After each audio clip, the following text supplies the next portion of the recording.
Muchas gracias, señor presidente.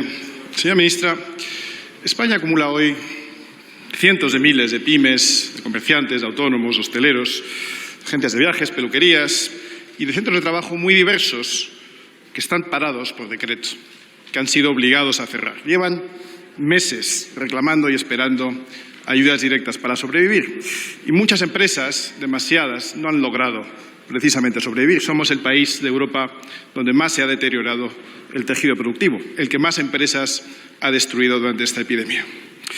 Otras, tras más de un año de limitación de actividad, siguen luchando por aguantar, por mantenerse hasta que llegue la recuperación, pero esta, lamentablemente, se retrasa. Las insolvencias empresariales han subido un 71% hasta abril y sabemos que sin empresas no hay recuperación que valga. Lo importante era garantizar la liquidez y salvaguardar el empleo para asegurarnos de que salíamos de esta crisis sin un parado de más y sin una empresa de menos. Y, sin embargo, 14 meses después hemos destruido más de 100.000 empresas y 625.000 empleos privados. Es más, en términos desestacionalizados, a día de hoy seguimos destruyendo empleo. Desde el inicio de la pandemia le hemos reclamado un apoyo total al tejido productivo con ayudas directas semejantes a las que se han aprobado en otros países. Y, lamentablemente, a pesar del clamor del Banco de España, de FEDEA, de organizaciones empresariales y de múltiples sectores necesitados de liquidez, no nos escucharon. Durante mucho tiempo, España se convirtió en una excepción en Europa, la única en la que una gran economía no aprobaba ayudas directas para salvar su tejido productivo. Y, finalmente, pues Pedro Sánchez improvisó y rectificó. Y ya sabemos que el señor Sánchez solo acierta cuando rectifica, pero la rectificación de palabra llegó 7 meses después de la adopción de medidas por el resto de países europeos y tras la destrucción de 35.000 empresas. Llegó muy tarde. Y encima, tras el anuncio de las ayudas, no llegaron las ayudas en sí, sino que vino un periodo de indefinición, de caos, de incertidumbre, en el que nadie sabía ni cómo, ni cuándo, ni dónde solicitarlas. De hecho, a fecha de hoy, casi un año después de la puesta en marcha de estas ayudas por parte de muchos países europeos, no ha llegado ni un euro de esas ayudas a las empresas españolas. Y no solo no han llegado las ayudas, es que además es bochornoso que el Gobierno hasta ahora no haya articulado un mecanismo para el aplazamiento y fraccionamiento del pago a las administraciones. Al contrario, somos el único país que, lejos de mostrar algo de empatía con la economía real, ha decidido elevar la presión fiscal y se ha mantenido inflexible en la exigencia de cumplimiento de las obligaciones a los demás, mientras el Gobierno no era capaz de ofrecer soluciones ni sanitarias, ni sociales, ni económicas a sus administrados.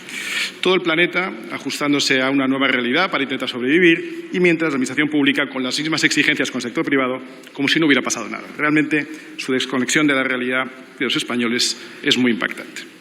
Señora ministra, las ayudas de este Real Decreto son insuficientes. Ya hemos señalado que se anunciaron 7 meses tarde, pero es que además su importe de unos 7.000 millones es 7 veces menos de lo que reclamaba nuestro tejido productivo. 7 veces menos, 7 meses tarde. Y como ha ocurrido sistemáticamente con las respuestas que ha ido articulando el Gobierno durante la pandemia, una vez más se utiliza un procedimiento que va a dificultar enormemente su llegada a las empresas. Las comunidades autónomas ya se han quejado de las dificultades que van a encontrar para intentar gestionar estas ayudas. La norma diseñada por el Gobierno de España condena a las empresas de nuevo a un infierno burocrático. Vuelven a caer en el mismo error derivado de su burbuja administrativa. Tras la lentitud que siguió la puesta en marcha de los créditos ICO, retraso en las ayudas vinculadas a los ERTE, el desastre de implantación del ingreso mínimo vital, no hemos mejorado nada. Vuelven a diseñar un proceso lento y farragoso en el que la selección, la valoración y el seguimiento de los proyectos se hacen depender de la agilidad de cada administración y que anticipan una nueva decepción, y ya son muchas, señora ministra. Con este Real Decreto lo que el Gobierno quiere es escudarse en las comunidades autónomas para evadir su responsabilidad, pero es que ya nadie les cree, porque la respuesta económica del Gobierno de Pedro Sánchez en estos meses ha ido encadenando error tras error, fracaso tras fracaso y decepción tras decepción. Y explican en gran medida